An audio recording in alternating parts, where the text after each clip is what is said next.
Goeiedag, Vanessa Foster van die Bybel in 1 jaar saam met julle. Vandag begin ons met die boek Deuteronomium. Die naam Deuteronomium beteken tweede wet.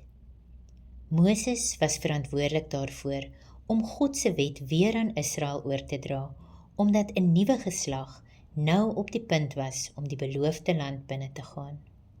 Baie van hierdie kinders was nog nie gebore toe die wet oorspronklik by die berg Sinaï gegee is nie. En die gebeure wat in Deuteronomium beskryf word, speel oor ongeveer 'n maand af en dit bevat 3 toesprake wat Moses aan Israel op die vlakte van Moab oor hierdie kort tydperk gegee het. Dit is ook 'n besonderse boek, want dit was vir Jesus nuttig tydens sy bediening vir onderrig en voorbereiding. Ons sien dit veral in die tyd toe Jesus in die woestyn versoek is. Al 3 keer wat Jesus aangehaal het toe hy versoek is, kom uit Deuteronomium.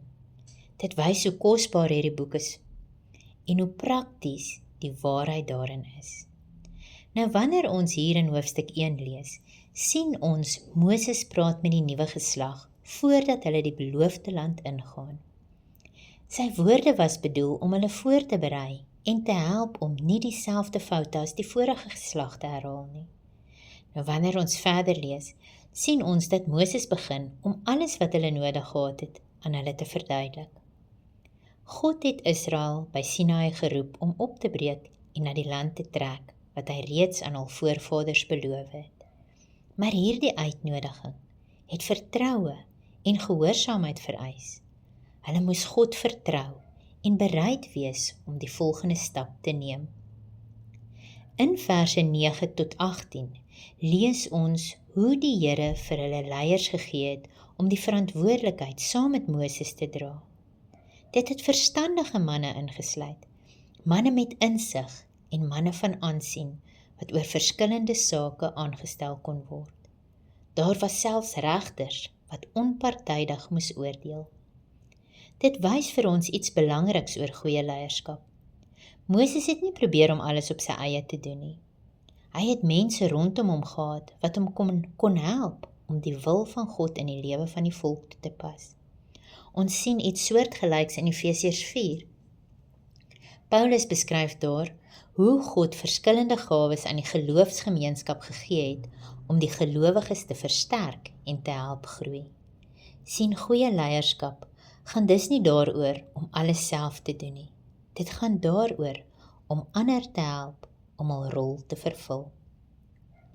Vanaf verse 19 tot 46 herinner Moses die volk aan die gevolge van ongehoorsaamheid. Israel het op daardie stadium letterlik op die rand van God se belofte gestaan. Hulle was so naby daaraan om die land binne te trek. Die verspieders het selfs gesien hoe goed die land was en hoe vrugbaar dit was, maar hulle het toegelaat dat vrees hul geloof oorskadu.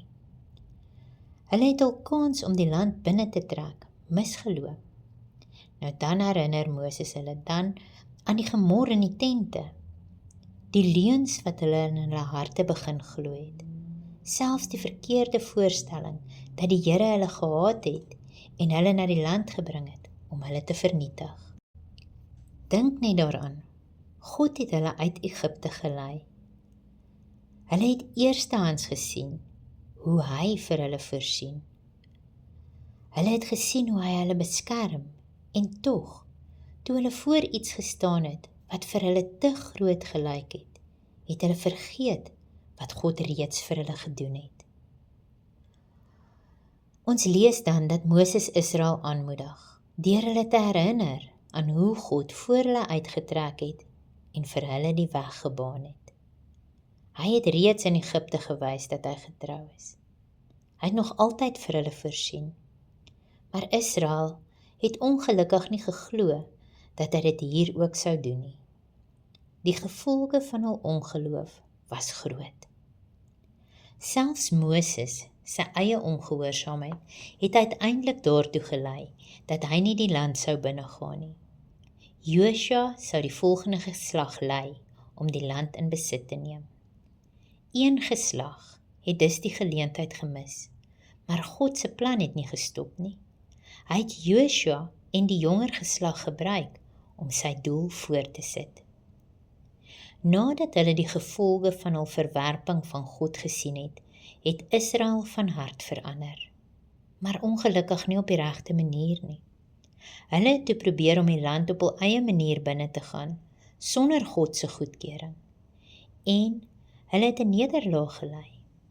Nou dit wys vir ons dat menslike pogings alleen nie God se leiding kan vervang nie. Nou wat kan ons vandag hieruit leer?